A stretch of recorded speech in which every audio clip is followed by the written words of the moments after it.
que tu arrives à prier au moins 1 heure par jour.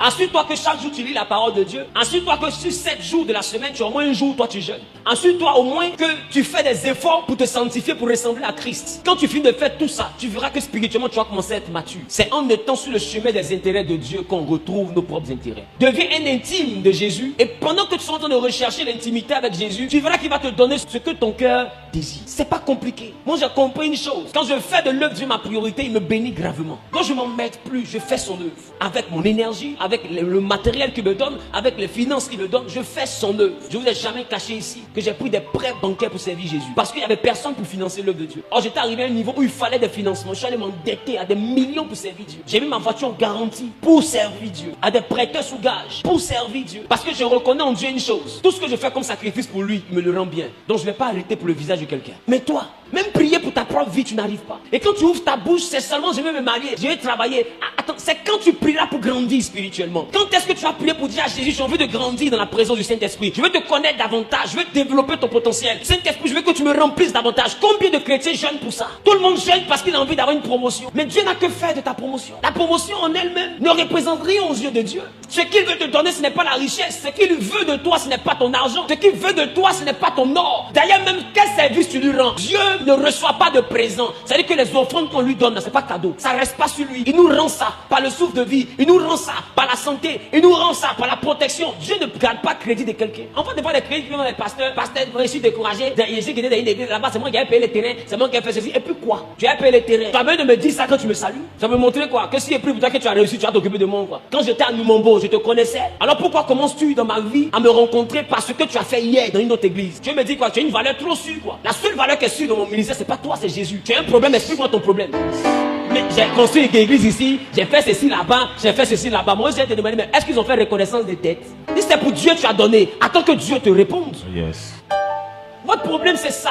Dis avec moi, on doit maturer. Dis, je dois grandir. Je dois grandir. Il y a des gens qui font des sacrifices extraordinaires pour l'œuvre de Dieu, mais tu ne vas jamais les entendre. C'est qu'il passe là, tu ne peux même pas savoir que c'est lui là.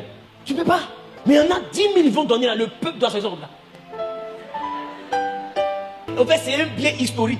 Sans mourir Touré, aller attraper le pied. Sundiata Keita pour payer galette. C'est pas un petit bien, ce bien là vient de loin.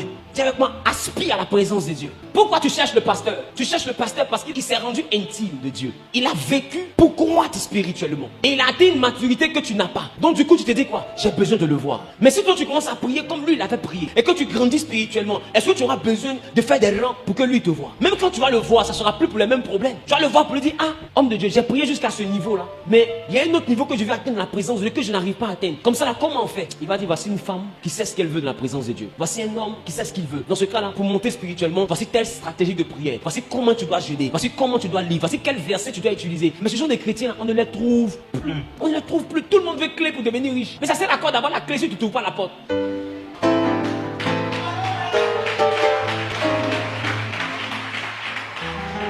C'est la parole de Dieu qui va te montrer la porte. Je parle. Et Jésus s'est défini comme étant la porte de la bergerie. Il dit qu'il est la porte de la bergerie. Et Jésus n'est pas influencé par ce que vous avez. Il est influencé par qui vous devenez. Pas par ce que vous avez, mais par qui vous devenez. Dis à ton voisin, je vais commencer à prier. Dis voisin, je vais commencer à prier. Je vais commencer à prier. Dis voisin, je vais commencer à jeûner. Dis voisin, je vais commencer à chercher la face de Dieu.